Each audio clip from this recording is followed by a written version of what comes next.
તમારો ભગત છે એ બધી વાના માતા સાચી, એટલે તમે એની મદદ કરો એમાં મને કઈ વાંધો નહીં.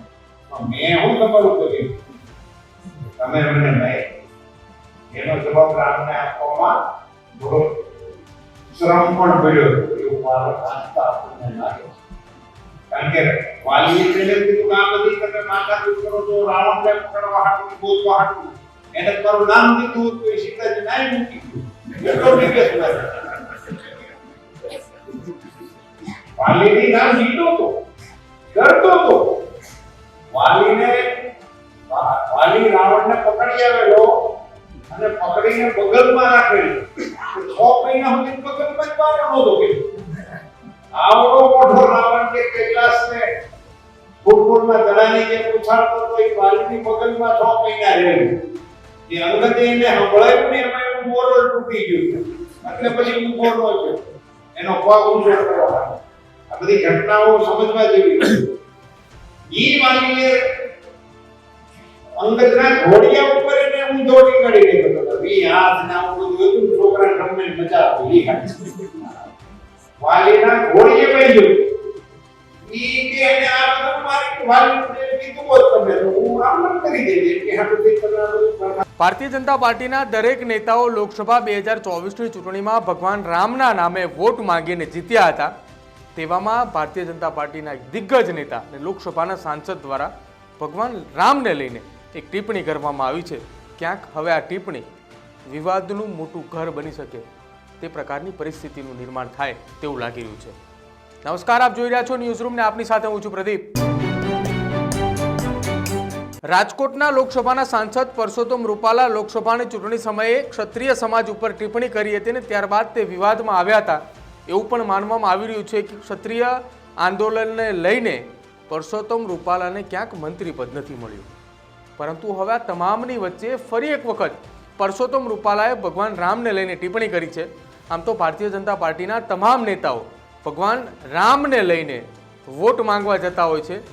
એ રામ મંદિરનું નિર્માણ થયું ત્યારથી લઈને આખા રામ મંદિરને લઈને લોકસભાની ચૂંટણીઓ પણ જે છે તેની અંદર પણ એકમાત્ર મુદ્દો જે છે તે ઉઠ્યો હતો કે રામ મંદિર બનાવનાર ભારતીય જનતા પાર્ટી. આ પ્રકારના ઉચ્ચારણથી ભાજપ વોટ માંગવા જતું હતું.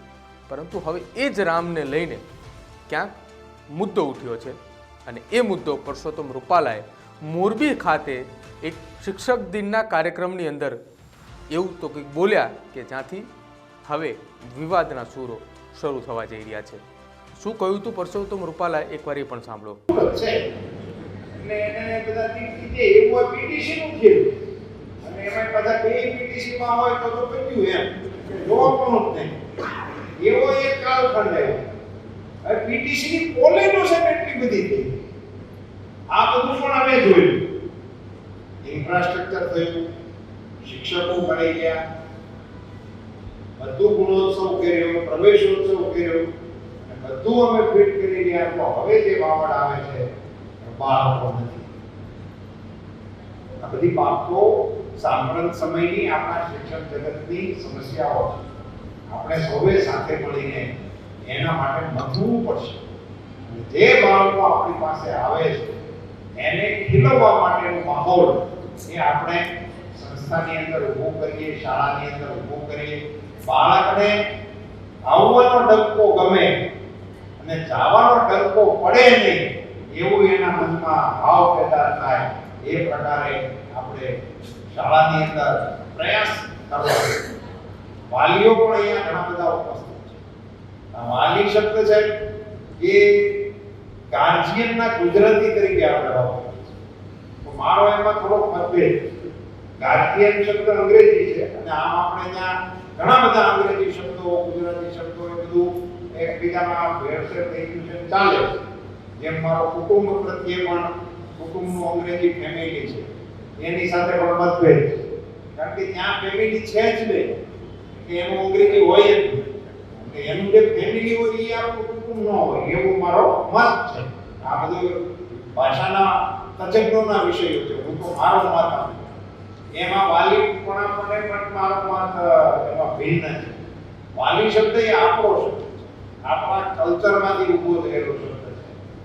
રામે વાલીને વિંધ્યો, ભગવત કીધી ભેર વાયુ ભીલડે વેર કૃષ્ણ ઉપર કાગડા ઈ કાલખંડની ઘટના રામાવતારની કૃષ્ણાવતારમાં રિપીટ થઈ.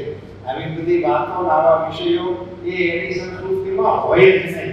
પણ વાલીનો જ્યારે મદદ થયો ત્યારે વાલીએ રામને થોડા અઘરા કે આ તમારો ભગત છે એ બધી વાના માતા સાચી એટલે તમે એની મદદ કરો એમાં મને કઈ વાંધો નહીં. મેં હું તમારું કર્યું તમે મને નહીં. એનો જવાબ રામને આપવામાં થોડો શ્રમ પણ પડ્યો એવું મારા વાંચતા આપણને લાગે છે. કારણ કે વાલીએ તેને કીધું કે આ બધી તમે માથાકૂટ કરો છો રાવણને પકડવા હાટું ગોતવા હાટું એને તમારું નામ દીધું હતું એ સીતાજી નાય મૂકી ગયું એટલો દિવસ વાલીની નામ લીધો તો ડરતો તો વાલી રાવણને પકડી આવેલો અને પકડીને બગલમાં રાખેલો 6 મહિના સુધી બગલમાં જ બહાર નહોતો ગયો. આવડો મોટો રાવણ કે કૈલાસને ફૂટબોલના દડાની જેમ ઉછાળતો તો એ વાલીની બગલમાં 6 મહિના રહેલો.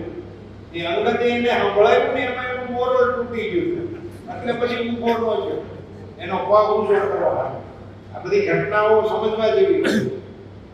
ઈ વાલીએ અંગદના ઘોડિયા ઉપર એને ઊંધો ટીંગાડી દીધો હતો. વી હાથ ને આવું બધું હતું છોકરાને રમવાની મજા આવે ઈ ખાલી વાલીના ઘોડીએ બેસ્યો.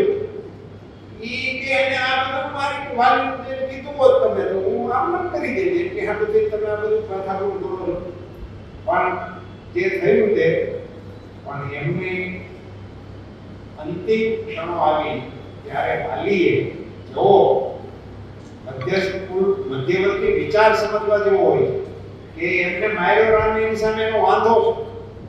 એને રામને આકરા સવાલો પૂછ્યા છે પણ મૃત્યુ સમયે અંગદને બોલાવીને એનો હાથ રામના હાથમાં છે. હવે તમે આમ ધ્યાન તમે ત્યારથી આ વાલી પણ નીકળી ગયું.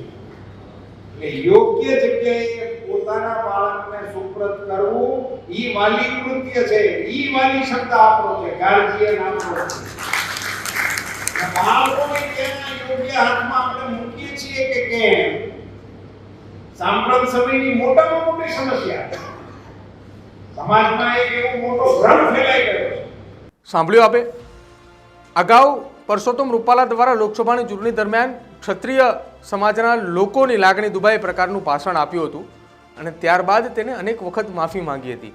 પરંતુ એ માફીની જગ્યાએ ક્ષત્રિય સમાજ દ્વારા મોટા આંદોલનો જે છે તે ગુજરાતભરની અંદર કરવામાં આવ્યા. ક્યાંક તેની અસર ભારતીય જનતા પાર્ટીની વોટ બેંક ઉપર પડી હતી. કેમ કે ભાજપ દ્વારા એવું કહેવામાં આવ્યું હતું કે દરેક સીટ 5 લાખ વોટો કરતાં પણ વધારેથી જીતવાની છે. ક્યાંક એ માત્ર ને માત્ર 3 થી 4 સીટો જીતી શક્યા કે જે 5 લાખને પાર હોય. બાકી તમામ સીટો 5 લાખથી નીચે આવી ચૂકી હતી. પરસોત્તમ રૂપાલાની રાજકોટ ખાતેથી જીત તો થઈ પરંતુ ત્યાં એવું કહેવામાં આવતું હતું કે પરસોત્તમ રૂપાલા રાજકોટથી જીતશે અને ફરી એકવાર કેન્દ્રીય મંત્રી બનશે. ક્યાંક એ ટિપ્પણીને લઈને તેમની કેન્દ્રીય મંત્રી તેમને ના મળ્યું. પરંતુ હવે ભગવાન રામને ઉપર જે ટિપ્પણી કરી છે ક્યાંક એ વિવાદ હવે મોટો થાય તે પ્રકારની પરિસ્થિતિ લાગી રહી છે. કેમ કે સનાતનીઓ માટે ભારતીય જનતા પાર્ટી હંમેશા આગળ હોય છે અને કહેતી હોય છે કે અમે ભગવાન રામનું મંદિર બનાવ્યું છે અને હવે રામને લઈને ટિપ્પણી કરી છે. આપનું આ ટિપ્પણીને લઈને શું કહેવું છે એ અમારા કોમેન્ટ બોક્સની અંદર જરૂર જણાવજો અને અમારી ચેનલને આજે જ લાઇક કરો, શેર કરો અને સબસ્ક્રાઇબ કરો.